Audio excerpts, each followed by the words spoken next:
Bismillahirrahmanirrahim.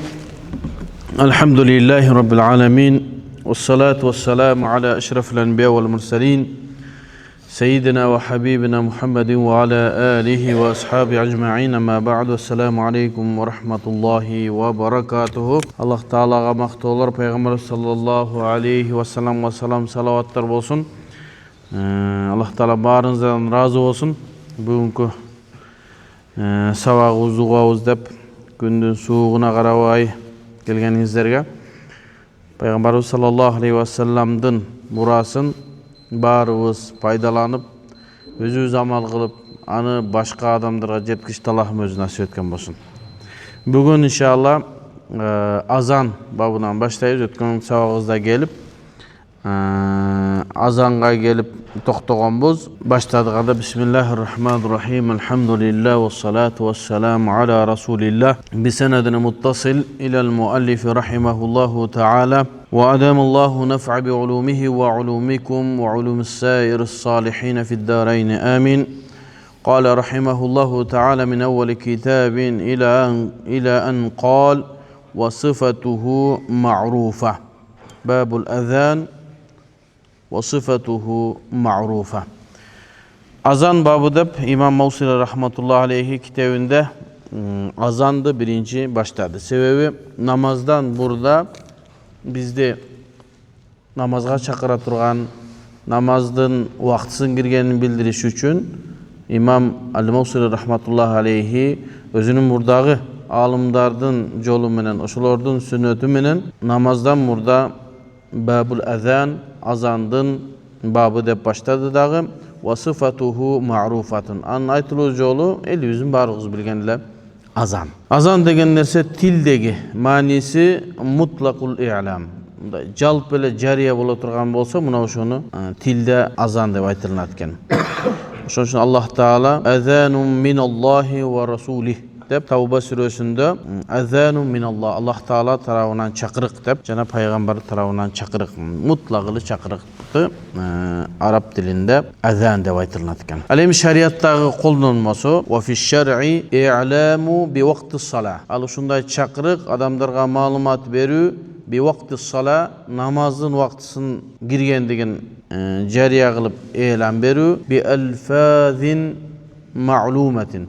Atayın bir sözdör var, oşo sözdör menen gana. Kalagандай ol, namazga kelgile, namaz vakti bolup kaldı emez. Azandın özünün sözdörü var. Bul ne? Peygamberimizden bekitip bergen şeriatının negizinde. Bi alfazin ma'lumatin ma'thuratin. Ma'thura degen şu Peygamber sallallahu aleyhi ve sellem'den gelgen. Argimini özü oylop tap, azandı mınday çakırabız deyit. Belki Peygamberimiz sallallahu aleyhi ve sellem'den gelgen sözdör menen gana azan aytılınat. Ala sıfatın mahsusa, atayın bir sıfatta belgülü anı şu sabahımızın yürüyüşünde bayandayız. Andan burada şu azandın tarihi jönünde kişine toxtasok. Peygamberimiz sallallahu aleyhi ve sellem'ga din gelip, İslam gelip, Mekke'de Peygamberimiz sallallahu aleyhi ve sellem adamları İslam'a çakırıp atkan mezgilde birinci akidaga çakırık bolgan. Adamlardan bardığın İslam'a, iman'a,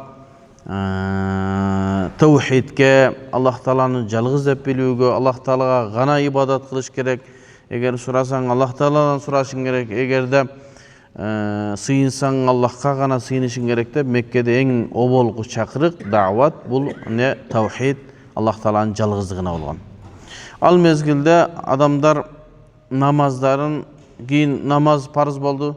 Mekke'de farz boldu namaz. Allah Teala hem namazın farz bolgandygyny barыбыз bilebиz. Allah Teala Peygamberimizi asmanга alıp çıkıp nasıl olacakta farz boldu. Gelgenden giyin adamlar kanu yusalluna al-muslimun kanu yusalluna khufiyatan jaşırınıp namaz okşat bolçu. Sebebi al mezgilde musulmandardın abalı alsız, kolunda güçü yok, kıyınçılık mezgil. Musulmandar jadagasa Kur'an okuganda, çoğuluşkanda, İslam jönünde söylengende, Allah Teala'dan düşkön ayatlardı Peygamber çeşmelegende bardığı jaşırın bolgan. Sebebi al mezgilde musulmandar alsız bolgan. Vakit öttü Peygamber sallallahu aleyhi ve sellem Madinaga varıp Madinada İslam önügüp İslam özünün küçüne girgenden giyin namazlarda açık okup başlaştı. Meclis salıştı, musulmanlar özünün kuvvatına geldi. Ошол жерде muhacirler, ansarlar, muhacirler деген Mekke'den göçüp barganlar, ansarlar, Medinalıklar çoğuluşup namazga barıp namaz okup atkan mezgilde özlerine Peygamber sallallahu aleyhi ve sellem jana namazın vaktlары kaçan bolat үйrötkön da. Мындай болгондо вакыт болот. Ошого карап эле adamlar namazga gele berишкен. Азыр пешиңдин убактысына калды деп, божомолдоп эле адамдар намазга келе берген. Кийин Пайгамбар саллаллаху алейхи ва саллям өзүнүн сахабалары менен кеңешип, бир намазга чакыра турган бир амалды кылалы. Адамдар ушул чакырыкты укканда намазга келишсин деген Пайгамбар сахабалары менен кеңешти. Ошон үчүн ташаввара Расулуллахи саллаллаху алейхи ва саллям асхабихи li icadi şeyin yu'limun nasa bi dukhul vaqti li ada'is salat. Namazın vaktısının girgendigin ellerge kavar beri üçün bir neseni oylup tavuğunu sahabalar menem ne kıldı? Gengeşti. Faqala ba'duhum narfa'u rayeten iza hana vaqtus salat li yarahan nas. Anda şu vakt namazın vaktısı gelgende bir bayraktı götürölü.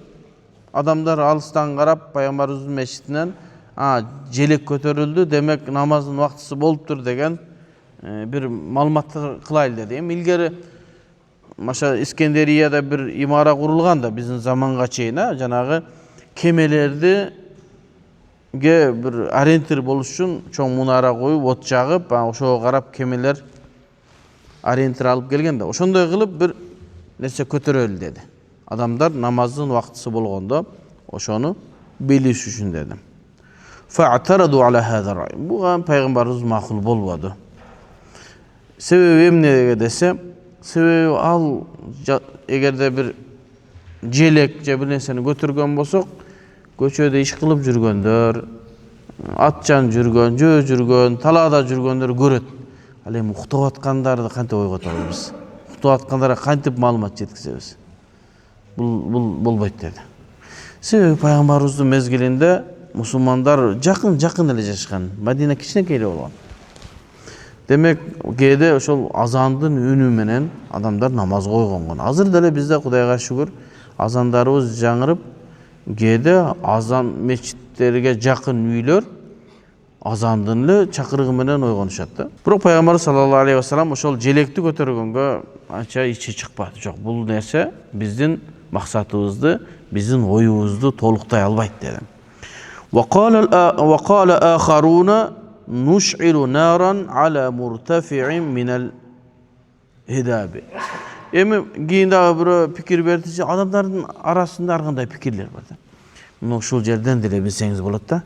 Сахабалар да карапайым эле адамдар да. Сахабалардын бардыгы эле исламды түшүнүп, ойлору ушундай курч эмес. Ошолордун аалымдары кыйын сахабалар. Эмесе мына пикирлерди карасаңыз, жөнөкөй эле биздин эле карапайым адамдардай эле пикир берип атат да, желек көтөрөлү деп. Экинчиси эмне деди?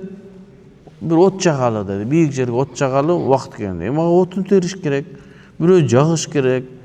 Дайым эле от жагып өргөнгө дагы Мадинада отун жок. Мадинаны көргөнсүңөр, дарак жок таякта. Фалам юкбал хада райдан. Бул ой дагы эч бир кабыл алынбады. Ва ашара ахаруна бибук. وهو مما كانت اليهود تستعمله لصلواتهم. Андан кийин бир нерсени үйлөйлүү, бук дегендай сурнай болсо керек. Ошондойду бир кылалы деди, себеби еврейлер намаздарын ошентип чакырат эле деди. Пайгамбар саллаллаху алейхи ва саллям жактырган жок деге ахли китапка дайымда каршы болгону пайгамбар жакшы көрөт эле. Анан кээде пайгамбарыбыздын өмүр баянын издегенде терең изилешибиз керек да. Кээде Пайгамбарыбыз ахли китаптарга окшошпогула десе, кээде ахли китапка окшошкон дагы Пайгамбарыбыздын амалдары да бар. Гайри дин жанагындай атеисттерге караганда ахли китапка окшогон жакшыраак деген Пайгамбарыбыздын эмелери бар. Мисалы үчүн чач маселесинде чачты тараганда ошол мезгилдеги динсиздер чачтарын бир башкача кылган, Пайгамбарыбыз ахли китаптыкын да бөлүп дегендей кылып ahli kitapga o'xshashqondu bir tarafdan yaxshi. Demek bir ereje menен emas, payg'ambarimizdin jashoosun qarab chiqib, Hanafi mazhabda qanday ereje qo'yilgan, payg'ambarimizdin amallari qanday bo'lgan izlanish kerak, ichidan izlanish kerak. Mesela bir adamlar şol ahli kitapga kitep eğlerine okşoşpoş gerek degende parızday kabul aladi. Parızday kabul aladi.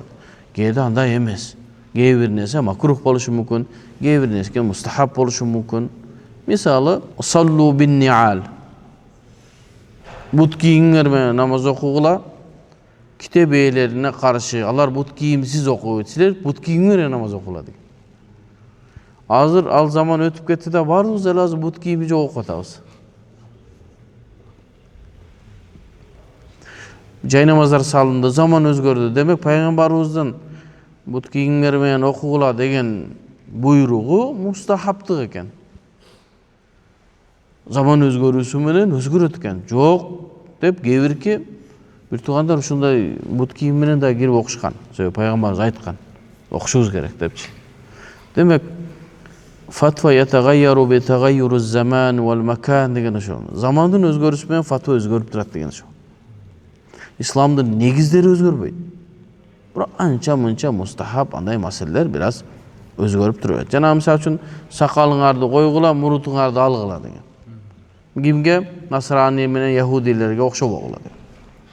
Азыр Насрани менен яһудилер азыр биздикинен сакалы чоң мисалы. Анда эмне болуп калды? Десе, анда талашышат. Асыл ошо болгон ошо. Демек, ал-мухалафа ahli kitaplarga o'xshashpo abalga qaraladi. Peygamberimiz aytib atkan mezgilde demek ular sakaldарын qırıp жүргөн. Demek bu istihbabga, vujubtuqa emas. Ötkende dagı bir masele aytılındı. Biz murda aytkanбыз da sakal bu sünnet desek dagı keurk deyişkenler var da kitap okup kalganlar kişine. Jok, vacip dep, bu şeyh aytты, tigi şeyh aytты dep кайра биздин ортобуздагы баягы ынтымаксыздыкты бузган. Биз сүйлөшкөнбүз. Ушундай нерселерди ич-чара чечишелик. Сүйлөшүлгөн анан. Кайра эле баягы алкаштар аракканага барганда аялына берген убадасын унутуп калгандай элечи. Кээ бир шейхтер важип деген болушу мүмкүн. Ал өзүнүн жеринде ошону важип десе керек. Бизде сүннет. Мисалы үчүн Имам Кандахлавийдин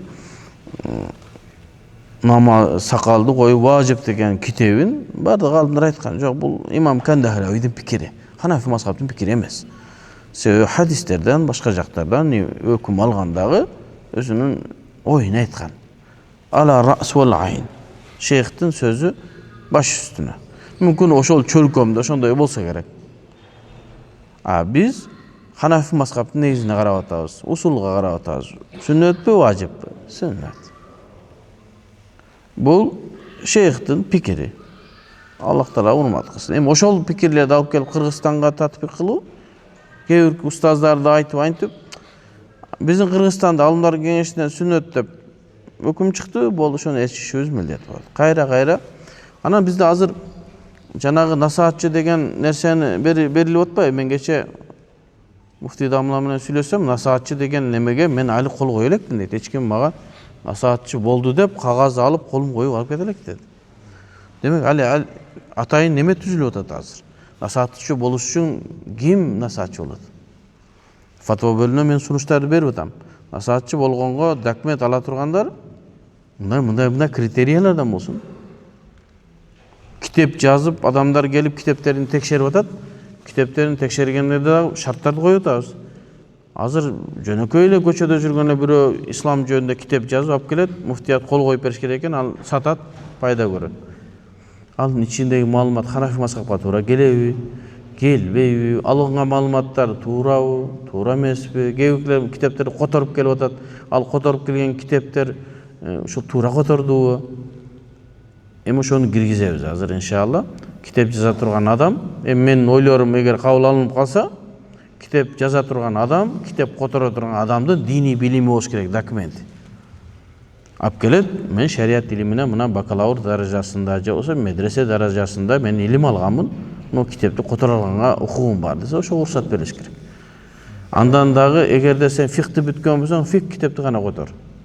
Эгер хадисти бүткөн болсоң, хадис kitepти же болсо хадис боюнча жаз. Эгер даватчы болсоң, анда дават кыл, фатва бербе. Эми тартипке салыныш керек да. Ошондой эле алымдар кеңешинен чыккан чечимдерге баш ийишибиз керек. Алымдар кеңешинде да чоң-чоң алымдар отурат. Демек, Bir nерселерди айтып атканда мынтип баягы илгеркидей болуп эле ар нерсени айтып адамдардын башын айландырбастан бир пикирге келүү маселеси каралып атат. Демек кайра артка кайта турган болсок, пайгамбарыбыз саллаллаху алейхи вассаламдын мушриктерге каршы чыгуу же болбосо китеп ээлерине каршы чыккыла дегени абалга карап маскапка каралынат. Ар кимибиз эле өзүбүз айтсак анда туура эмес болуп калат. Wa ashara akharuna bi buq dedik. Andan keyin wa ashara ba'du sahaba bi isti'malin naqus. Gevekler jana nasranilerge okşop jana kolokol çıkıp ne deymiz? Qoңгуроо какканга. Аны насраниler колдонот элем. Пайгамбар саллаллаху алейхи вассалам дагы муну жакшы көрбөдү. Summa kana tashri'ul azan. Andan keyin şeriat bizge azan деген нерсени şeriat кылып берди. Sahabalardan biri Abdullah ibn Zeyd al-Ansari деген biri түш көрдü. Пайгамбар саллаллаху алейхи вассалам шундай отурган мезгилде Пайгамбарыбыз айтты, шуну баягы маселени чече албай атат да, кантип адамдарды намазга чакырабыз деп аткан мезгилде Abdullah ibn Zeyd al-Ansari шундай жүрөгүнө алды да, шу маселе кандай чечилсе экен деп, анан барып уктады. Уктагандан кийин баягы Пайгамбарыбыз Abdullah ibn Zeyd айтат, уктаган мезгилимде мындай уйку менен мындай ойгонун ортосундагы абалда болдум дейт. Бирөө келди дагы ушул азандын абалын мага сүрөттөп берди. Кийин Пайгамбар саллаллаху алейхи вассаламга келип ошону айтты.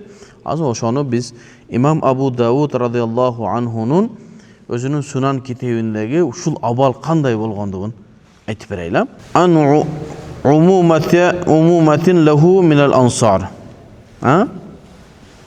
Qala ihtamma Nabi sallallahu aleyhi ve sellem bis-salat. Namazga kantip çakırabız degen bir mınday göy çıkıp kaldı deyt. Keyfe yecma'un nase laha. Namazga kantip adamları toplayız. Faqila lahu insab rayatan inda hudurus salat. Janagı söz namaz bolgonda bir jelekti götüröl dedi. Fa iza ra'aha azana ba'duhum ba'da. Falam yu'jibhu zalik. Peygamber sallallahu aleyhi ve sellem bunu nese jakkan yok. قال فذكر له القنع يعني الشبور قال زياد شبور اليهود فلم يعجبه ذلك. Janagınday buğ üyley turgan nerseni aytты. Bul Yahudlardыкы экен. Buga da Peygamber makul bolbodu. Ve huwa min amril yahud. فذكر له الناقوس. Janagı kolokol çıktı. Qoңгураны huwa min amrun nasara. Bul nasrani janagı Hristiyanlardın işi dedi. Bular jakpady. Fansarafa Abdullah ibn Zeyd al-Ansari ve huwa muhtammun li ham Rasulullah. Şunday Peygamberimizdin bayağı oylanyp kıjalat bolup atkan nersesini oylangan abalda Abdullah ibn Zeyd üyüne gitti. Fa uriyal azan fi manamihi. Düşündü şul azan kantip aytılısı boyunca tuş gördü. Qala fagada ala Rasulillah sallallahu aleyhi ve sellem fa akhbarahu. İrtimenen geldi Peygamber sallallahu aleyhi ve sellem aytdı, men şunday tuş gördüm dedi. Fa qala ya Rasulullah inni la bayna naimin ve yaqlan. Uyku menen oygoluktun ortasında bir nerseni gördüm deydi. İz atani atin fa arani azan. Bir ömürde geldi dağı mağa azan jönünde bir kavar ber. Azandın azırkı bizim azanımız kantip aytılat şunu aytdı deydi. Ve kana Umar ibn al-Khattab radıyallahu anhu kad ra'ahu qabla zalik. Gevki alımlar aytat şu Umar ibn al-Khattab 20 gün burada uşul düştü görgön bolçu deydi. Umar ibn al-Khattab kıyın kişiden. Qad ra'ahu qabla zalik. Uşunday ele düştü Umar ibn Khattab'da murda görgöndө bolçu, birok аны эмне кылбады, айтпастан ушул бойдон калып кеткен, бул 20 gün мурда көргөн болот. Ушул окуядан. Башкача айтканда Зейд Абдулlah ibn Zeydден мурдараак 20 gün мурда ушу түштү көргөн болчу дейт. ثم أخبر النبي صلى الله عليه وسلم فقال له ما منعك أن تخبرني. Ne sebepten mага айтпадың ya Umar dedi. Şunu айтсаң мага болмок экен dedi. Umar ibn Khattab'dağı adilettүү de emi Abdullah ibn Zeyd menden ozup ketti. Şuluk aytıp kaldım, men indemedim dedi sebebi. Biröөнүн aşına, biröөнүn kılgan işine, anam biröөнүn emgegin tebelebegende sahabalar. Azı bizler emnesi şunday darajaga gelip kaldın, özüңdün planыңды айтпа деген darajaga gelip kaldık. Emnege? Sekin bire soğuk edet da. Sen bir nesini oylap atsan özünü kılıp aytat. Men şunu gördüm. Kebir yerlerde şu men aytıp bunday bolat şunday kılsak desem, kiyim karasam özünün oyu kılıp aytat şonun için. Şunday. Oşoga bizneste hazır şunday nerse var eken özüңdün planыңды aytpa, takır aytpa. Мындай кылайын деп атам, ушул азыр адамдарга мындай жакшы талап болду. Эгер ушундай кылына турган болсо жакшы акча түшкөдөй экен дейсиң. Сен ойлонгучаңды эртең куруп калма. Пайгамбарыбыздын сахабаларынын тартибин караңыз да. Абдулла ибн Зейд келип айтты, болду талашкан жок. Ошонун ою болду, бисмилла. Токта. Сенден мурда көргөн болчумун мен. 20 күн мурда көргөнмүн деп. Умар ибн Хаттаб ошол өзүнүн оюн деле таң уласа болмок. Эмне дейт? Кимде фастахияйту дейт. Умар ибн Хаттаб мен уялдым дейт. Абдулла ибн Зейдке кайра ушуну айтканга. Мен мынау китептен бул Ал-Кафи деген китеп, Абул Баракат Насафи жанагы мен эң жакшы көрөм деген китеп ушул китеп. Бул 10 томго жакын китеп. Бул Вафи китептин шархы Ханафи мазхабында эң муътамат китеп. Бул китептин кол жазмасы менен көп жашадым да менчи. Анан бул басылып чыккандан жөн жырга окуп атам. Илгери кол жазмадан окуп чыгала. Ушул китепте руя анна саб'ата мин ас-сахаба радияллаху анхум равау залика руя фи лейлатин вахида дейт. Саб'ата мин ас. 7 сахаба ушундай түш көргөн экен дейт. Ушул түнү. Муну имам Сарахси өзүнүн Мабсут китебинде, имам Ибн Маза Мухит китебинде баяндаштыр. Демек, ошол түнү башка сахабалар да көргөн да. Умар ибн Хаттаб 20 күн мурда көрсө, бул жерде улак кимге ашып кетти? Абдулла ибн Зейдке ашты. Себеби пайгамбарыбызга келип дароо айтты. Ошон үчүн инсан өзүндө бир жакшы пикир боло турган болсо, бирөөлөргө айтыш керек ошону. Эгерде бир ишти өзүң бир нерсени ойлоп атасың, ушул кылынса, мына мечиттин бир пайдасы болот. Стоянка бир нерсени ойлонуп атасың. Жакшы пикириңди айтып койсоң, ошондон адамдар пайдалана турган болуш керек. Себеби өзүң пайдалан, анан башка бирөөлөргө да пайда берүүчүлөрдөн болушубуз керек. Жана сахаба ушинтип коюп эле ойлонуп, бул түштө деп калып калган жок. Пайгамбарыбызга келип айтты, мен ушундай түш көрдүм деди. Фақала Расулуллах саллаллаху алейхи ва саллям, я Билал деди. Эй Билал деди, кум тургундагы муну Абдулла ибн Зейд кандай көргөн болсо ошондой кылып туруп азанды айткан деди. Фааззана Билалун, Билал радияллаху анху ушинтип азан айтты да, бизге ушул азан шарият болуп калды. Kana Bilal ibn Rabah radıyallahu anhu ahadun muazzinası. Ошондон кийин Bilal ibn Abi Rabah Пайгамбар саллаллаху алейхи ва салламдын азанчысы болуп калды Мадинада. Абдулла Пайгамбар саллаллаху алейхи ва саллам канча азанчысы болгон? Биз билебиз, ушу 2 азанчысы бар деп билебиз. Негизи Пайгамбарыбыздын 4 азанчысы болгон. Эң негизги азанчы бул Bilal ibn Abi Rabah. Экинчиси Абдуллах ibn Умму Мактум. Бул көзү азиз болгон Пайгамбар саллаллаху алейхи ва салламды бул биринчи азанда айтылган, экинчи азанда айтылган. Биринчи азанга Билал айтылган Рамазанда, экинчисин Ибн Умму Мактум айтылган.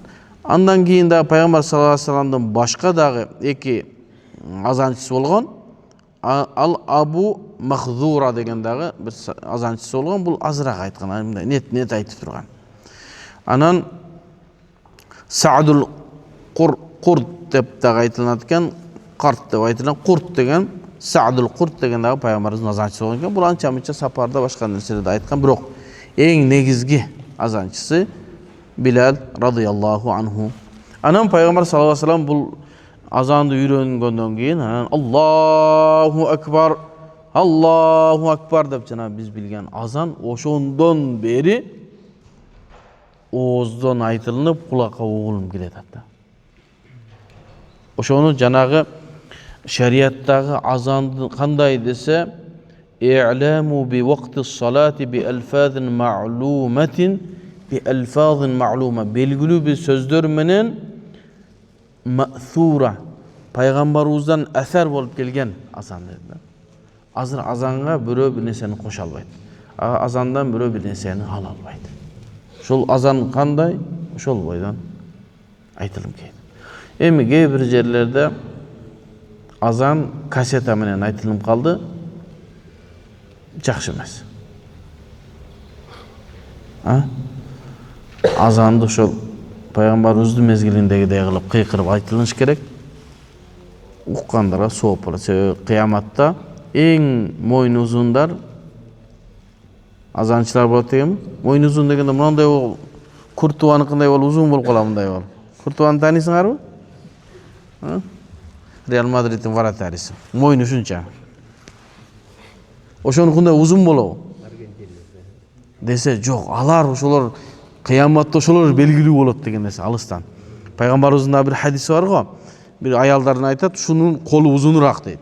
Десе, Айша энебиз башка аялдар, пайгамбарыбыздын аялдар бири-бири менен колдору эмне кылган?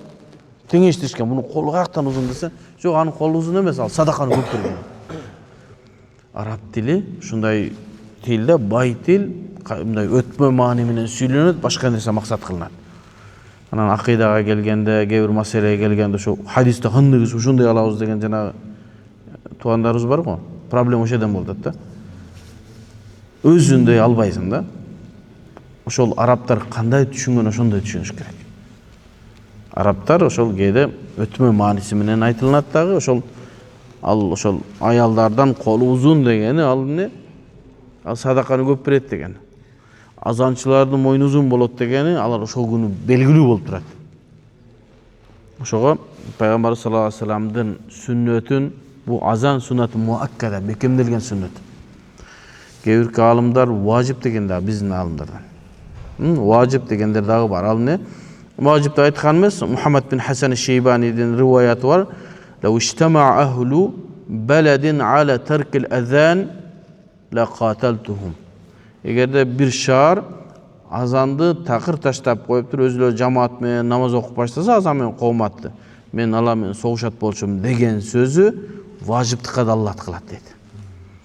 Анан биздин аалымдар айтат, жок, бул суннат муаккада бекемделген сүннөт. Бекемделген сүннөттү таштоо ошо важиптын эле даражасында. Демек, Абдулла ибн Мухаммад бин Хасан аш-Шейбанидин сөзү важиптыкка эмес, ошо суннат муаккадага да алып барат дейт. Себеби суннат муаккада бекемделген сүннөт, эгер суннат муаккаданын кылууну таштап койгону пайгамбар саллаллаху алейхи вассалам шафаатынан кур калат дейт. Ошого азан дайыма кыйкырылып айтылып туруш керек. Аллах таалам ушу биздин азандарыбызды дайыма мунараларыбыздан угулуп турсун. Анан кээ бир жерлерде ошол кассетага өтүп кеткен, бул Ханафи мазхабтын пикиринде жакшы эмес. Бирок өзүбүздүн ханафилерден. Иорданияда азан бир жерден айтылынат, радио менен бүтүн жерге жетет. Экөөнүн айырмасы кандай? Бул жакшыбы десе, бул да жакшы. Бирок ар бир мечиттин өзүнүн азанчысы болгон андан да жакшы. Себеби бейиште жанагындай белгилүүлөр көбүрөөк болгону жакшы. Бизде азыр канча 3000ден көп мечит бар да. Ар биринин азанчысы машалла бейиште бааланып турса жакшы. Бир эле паланча азанчы айтып калган радио менен жеткенде көрө. Экөөнүн айырмасы наркы кассетаны коюп коюп атат жансыз. Бир жерден азан айтылып бардык жерге жеткенин жакшы жагы кандай? Бирдиктүү азан болот. Анан ал жерге кооз айткан адамдарды коет, адамдар азанды угуп рахат алат. Анан дагы кээ бир адамдар азанды угуп исламды кабыл алгандар бар. Бул ошол биримдикти бекемдеш үчүн бир азан, бир 5-6 азанчыны коюп коет, централдык мечиттен азан айтылат, бүт жери угулат. Эми бул ат-такаруб, мына жакын жерлер, Бишкектин ичи ошондой болсо болот. Ош менен Жалал Абадка барганда биздики эмне болуп калат? Убакыт айырмаланып калат. Демек, аяка өзүнчө болуш керек. Анан ошого бул да бир жакшы мындай маселе. Бирок ар бир мечитте убакыт менен айтылган азан жакшы болот. Ошого бир убакытка келсе жакшы болот да азанчылар. Эмне себептен ошо кыяматка барганда алардын баасы башкалардан жогору болуп атат. Себеби адамдарга убагында намаздын убактысын жеткизип бериш керек. Сен бүгүн азанчысыңбы, сенин бүгүн кезегиң келдиби, уктаба сен. Ушу карап отур, ушу саатты карап отур.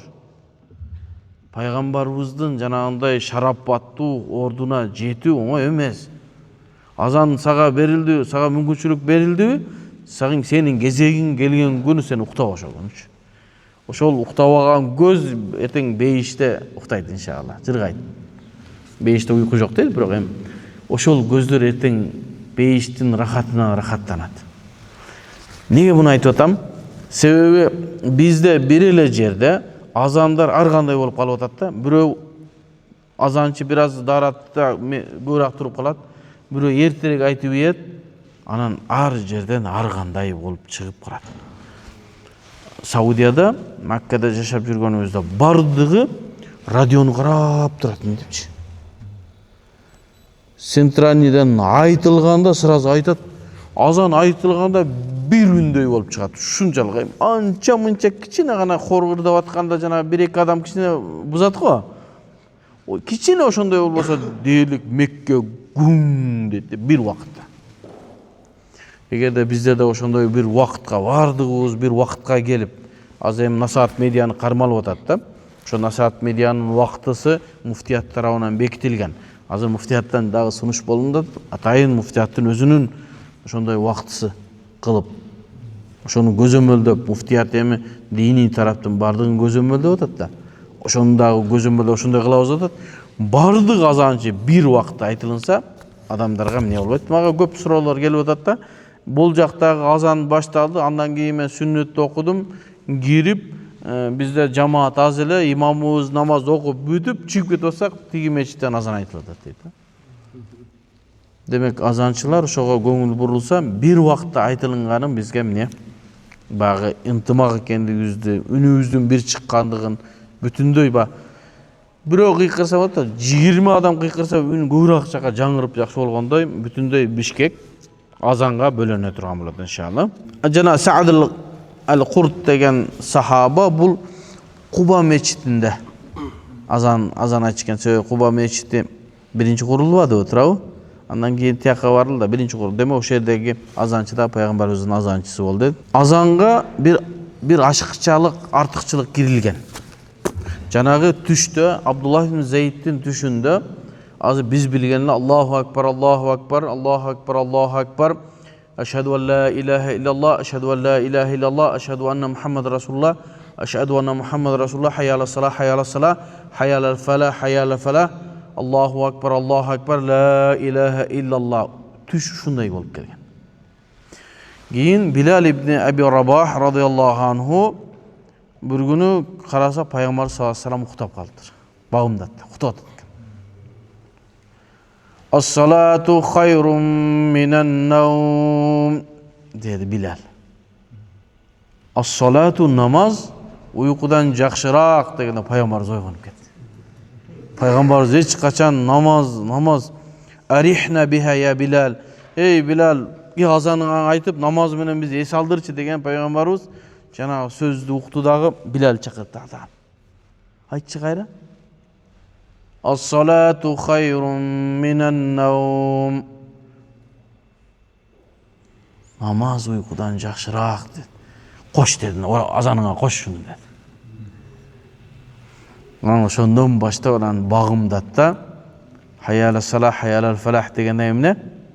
Ас-салату хайрун минен навм деп айтылып калды.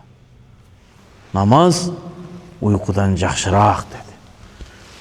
Токтоло турган бир маселе. Пайгамбарыбыз саллаллаху алейхи ва салламдын мезгилинде болгон бидат анан ал эле бул эле деген мусулман бир туугандарыбыз бар да. Ас-салату хайрун минен навм деген жок болчу да. Жок болсо деле шариатка каршы келбегендиктен Билал ибн Аби Рабах ошентип айтты да. Ошол Пайгамбарыбыз саллаллаху алейхи ва салламга жакты. Астагфирулла, сен кандай мен пайгамбарым, сен вообще мындай нерсеге аралашпа деген жок да. Пайгамбарыбызга жакты, кош азаныңа dedi.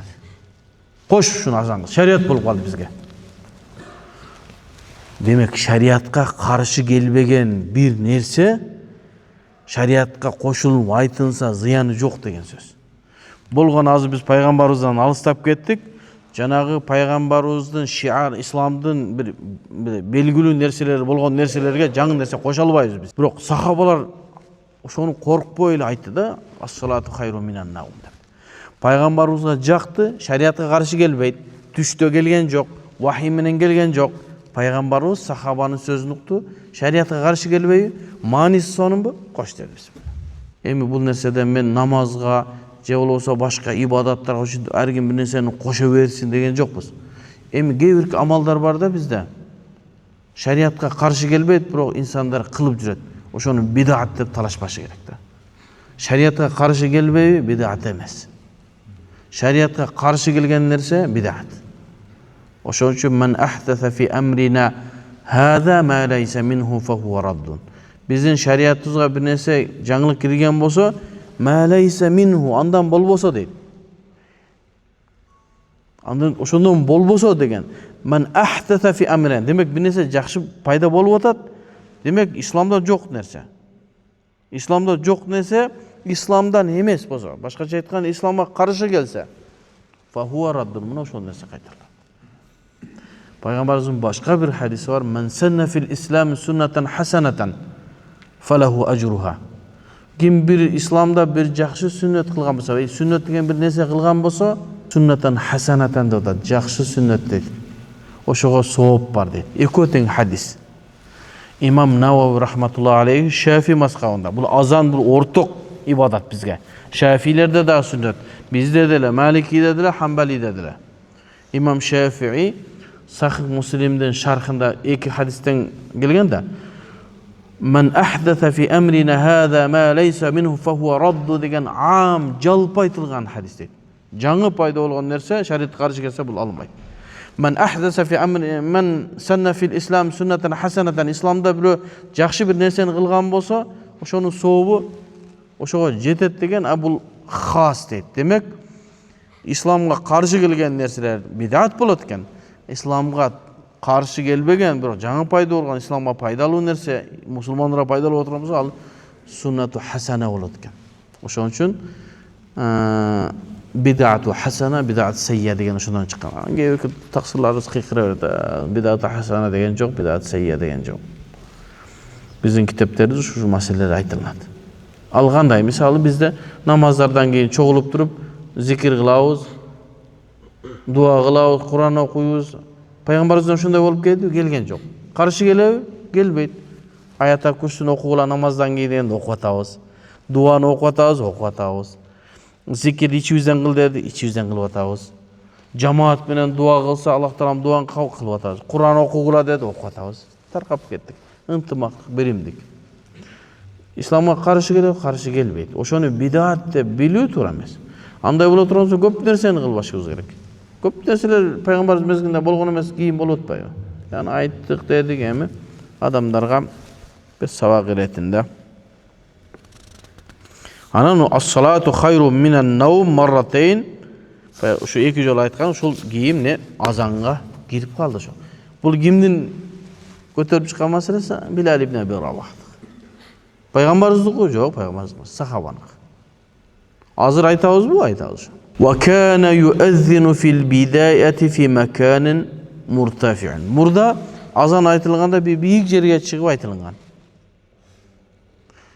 Башка бир риваятта келет, Билал ибн Аби Рабах мечиттин жанында бир ансари аялдын үйү бийигирээк болгон экен. Ошонун үстүнө чыгып азан айткан экен. Ошентип Хулафа Рашидин башкага чейин эле Билал бийигирээк жерге чыгып азан айтып, андан кийин ким азанчы болсо бийигирээк жерге чыгып азан айтылып жүргөн. Кийин Умавилердин мезгилинде Умар ибн Абдул Азиздин заманында Валид ибн Абдул Малик, бул Абдул Малик бин Марвандын баласы Аллах алам, Умавилердин мезгилинде немеде Шамда, халифалык Шамда болгондо анан мунара курушту. Мунара. Анан мунаранын үстүнө чыгып азан айтылып калды. Ошол мезгилден баштап азыркы мезгилге чейин мечит салынсаң, мунараң жок болсо, баягы куйругу кесилген тооктой болуп калат, да? Мунара салынат. Ошондон бери эч ким инкар кылбай эле келет. Пайгамбарыбыз мезгилинде болгон эмес. Демек адамдардын үнү сонун жетиши үчүн мунара кылынды, ошол жерден адамдарга үн жетти. Бул качан? Умавилердин, Умар ибн Абдул Азиз табииндердин мезгилинде мунара салынды дагы. munaraga çıkıp adamlar ne kıldı? Azan aytты. Ошондон beri munarada azan aytılıp кетет. Азыр munaraga azanчы çıkpayıp ne çıkıp kaldı? Kalonka çıkıp kaldı oraya. Azanчы эмне türlü aytат? Пайгамбарыбыз mezgilinde Bilal kayga çıkıp aytat bolчу? Anan ошол жанагы биздин таксырларыбыз. Ошол Макка, Мадинадагы кээ-бир шейхтерди укмуш неме көрүшөт да. Биздин алымдар бар адашкан, Кыргызстанда алым жок деп. Макул. Ошолор деле ушул Масжиди Набавийдин ичинде туруп азан айтат микрофондон. Мунарага чыккан жок. Ишо мунарада жок болчу пайгамбарыбыздын мезгилинде. Кийин пайгамбарыбыздын мечитинин жанына мунара курулду. Мурда үстүнө чыгат болчу азанчы. Az вообще чыкпай коюшту. Az аякка колонканы чыгарып койду. Пайгамбарыбыз мезгилинде болгон эмес го. Барып ошол бидат дегендер ошол Маккадагы имамдарга барып айтпайбы, мына бидат, мына микрофонда айткан эмес пайгамбарыбыз. Пайгамбарыбыздын мезгилинде Билал о бийирээк жерге чыгып айткан деп айтпайбы ошолор? Же болбосо жана бияктан мындай чинжирчасы бар да аларда, митип бар ошол өзлөрүнүн устаздарына бар да, нерге чейин да. Ошолорго айтсын бу жерде Кыргызстандагылар. Айтсын ошо Маккадагы муфтийине айтабы, кимге айтсын, ошо муаззиндер чыксын о неменин пайгамбарыбыздын немесинин мечитиндеги мунаранын үстүнө. Эмне чыкпай атат? Пайгамбарыбыздын мезгилинде чыккан го, эмне чыкпай коюшту? Демек максуд жанагы үндүн жетүүсү максат кылынып атабы? Болду. Анан жок пайгамбарыбыздын мезгилинде болбогон деп эмне ошолор кылбай коюп атат? Демек жөн эле душмандыкта сенин кылып аткан нерсеңе жөн эле каршы чыгуу да. Жөн эле каршы чыгуу, ушул алар антпесе курсагы тойбойт да. Сөзсүз түрдө каршы чыгып ар нерсени айта бериш керек. Эми кече жана бир сонун кооз кылып бирөө айтыптыр да. Азанды. Ошол алардан эмес окшойт да. Эми кайсыл группада көрсөң астагфирулла бул бидат, буну айтпаш керек. Сен адамдар ошону жактырып атат да. Ошол азандычы өтө кайгылуу кылып, сонун кылып айткан го. Хатта кээ-бирки алымдар айтыптыр, муну азанды укканыңда ошо күн батыштан чыккандай сезилет экен депчи. Бир устаздардын, алымдардын айтканы бар. Муну азанды укканыңда о күн батыштан чыккан окшойт дегендей сезим келет дейт. Анан элдерде кабыл алып башталынса, эми ошонун ар бир нерседе айтып атса болду. Мындай эмес, мындай кылбаш керек, бул ырдабийиптир. Жөн эле каршы чыгуу да. Демек ар бир нерсени шариаттын чегинде бири-бирибизди акарат кылбаган абалында кылынсак, иншалла, не болот? Жакшы болот. Канча убактыбыз калды? 19 мүнөт табу. Ва сифатуху ма'руфатун, бул жана сифаты, жана белгилүү эле. Биз айткандай эле, вала таржи'a фихи. Таржи' деген нерсе ашхаду ан ла илаха иллаллах, ашхаду анна Мухаммадар Расулуллах дегенде башка мазхабтарда таржи' кылат. Таржи' деген нерсе ашхаду ан ла илаха иллаллах, ашхаду ан ла илаха иллаллах деп айтылат. Ашхаду анна Мухаммадар Расулуллах, ашхаду анна Мухаммадар Расулуллах деп ушуну таржи' дейт. Бизде жок, мындай жок дейт. Мынтип бир айтып, анан кийин көтөрүлбөйт дейт. Анан бир хадис деп келинет. Ал хадисте пайгамбар саллаллаху алейхи вассалам жана Абу Махзура деген азанчысына үйрөтүп аткан азаны бар. Жанагы Абу Махзурага азанды үйрөтүп атканда, ушундай кылып айтканда, бала айтып бир-эки жолу кайталатасың го, үйрөтүп атканда. Ошол хадисти алып туруп, анан кийин ушундай болуп айтылыш керек дейт. Биздин Ханафи мазхабтагылар аны не дейт? Ал үйрөтүп аткан мезгил, эле адамдар азан катары кабыл алынып, анан ошону негизги азандын ичине киргизбейбиз дейт. Балки ал үйрөтүлүп аткан мезгилдеги. Куранды деле окуп атканда бир аятты 5 жолу 10 жолу кайталайбыз го. Ал деген нерсе үйрөтүп аткан мезгилде мына ошондой кылып айтылат. Ва ижма'ул умма. Эми ушул азанды айтууга бүтүндөй уммат ижма' болду. Фа иннахум лам яхталифу фи субутихи. Ушундай бол азандын айтуусу боюнча эч ким бир каршы чыккан жок, башка каршы пикир да жок.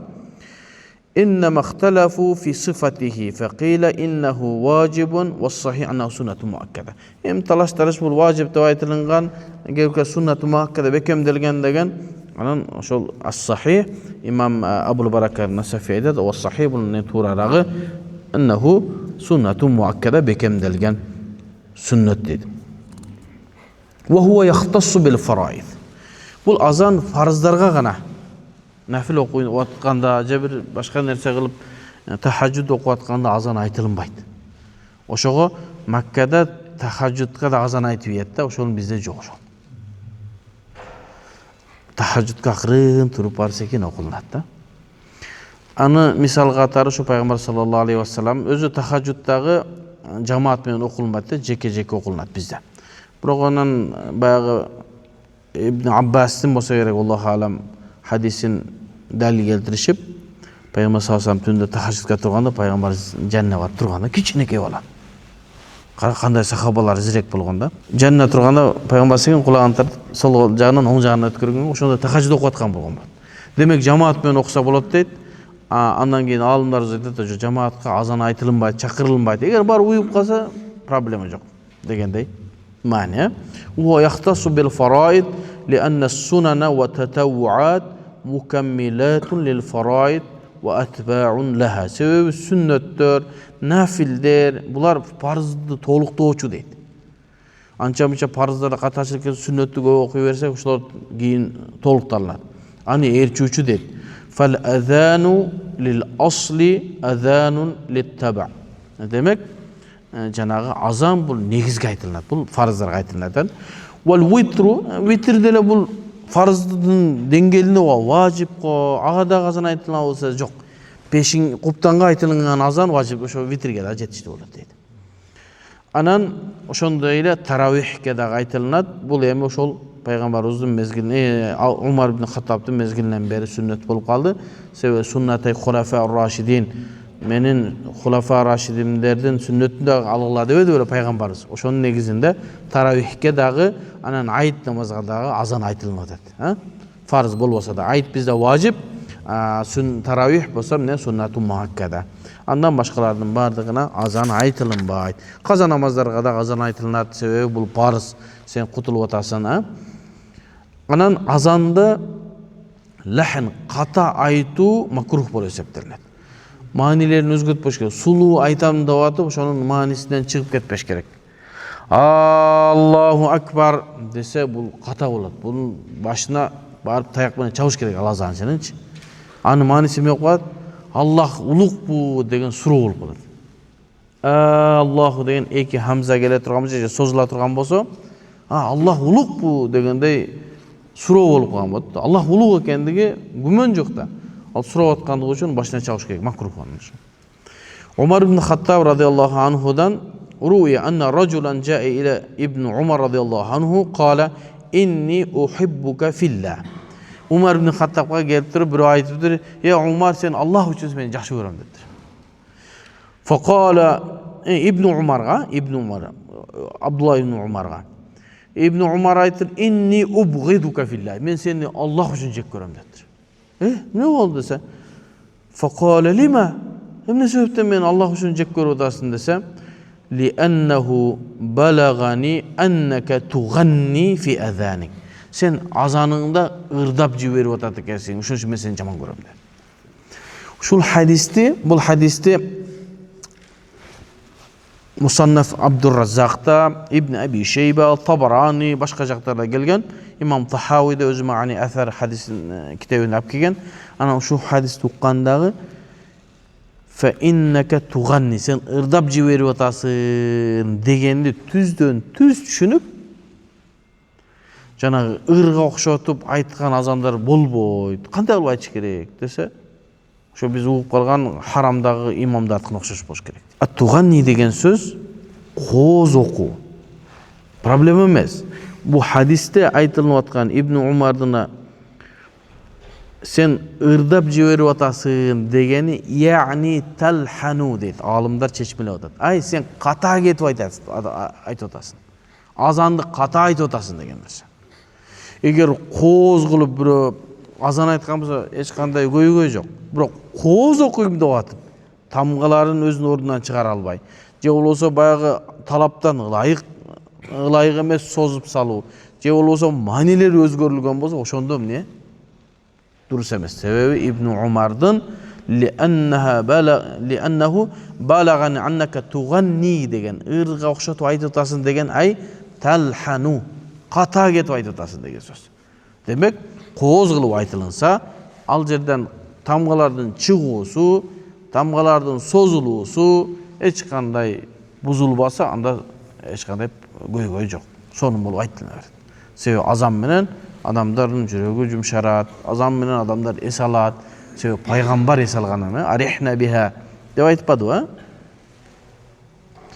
Bizde biz жакшы жөрөлгө болуп калдык, канча 12 мүнөт убакыт калыптыр. Жакшы жөрөлгө болуп, азанчылардын конкурстары болуп атат. Демек, муну күчөтүш керек. Немелерди көбүрөөк коюш керек, жанагы сыйлыктарды. Азанчыларды көбөйтүш керек. Карларыбыз көбөйүп атат, алхамдулилlah. Эми азанчыларды да көбөйтүш керек. Ар бир мечиттен чыккан азандар ушундай бир адамдар кубана турган деңгээлде болуш керек. Кээ бир жерлерде азанды уксаң айнан деп кетет, тамактар өлгөн да. Кичине этемен сүт-бүт ичип, үндү созгондорун жакшыраак кылып, баягы кичине угуп, атайын бир азандын макамы бар да, ошо макамдарды үйрөнүп алса жакшы болот да. Эптөлүк кыйкыра берсе азан эмес, мындай кооз кылып айткан жакшы болот, себеби сенин үнүңдү бүтүндөй мусулмандар, анан мусулман эместер да угуп атат да. Мусулман эместерге мындай бир жаман неме калбаш керек да. Кооз угулса, кээ мен бир роликтерден көрүп калдым да, азанды угуп, жанагы хижабы жок эле европалык аялдардын ыйлагандарын уктум. Наушник менен угузса, Куранды, азандарды угузса, угуп ыйлап атат да. Шунчалык кооз айтылгандыктан. Демек, азандар кооз айтылыш керек, адамдарга жагымдуу болуш керек. Ушул жерден токсотсок, эмкеден баштап китепти улантып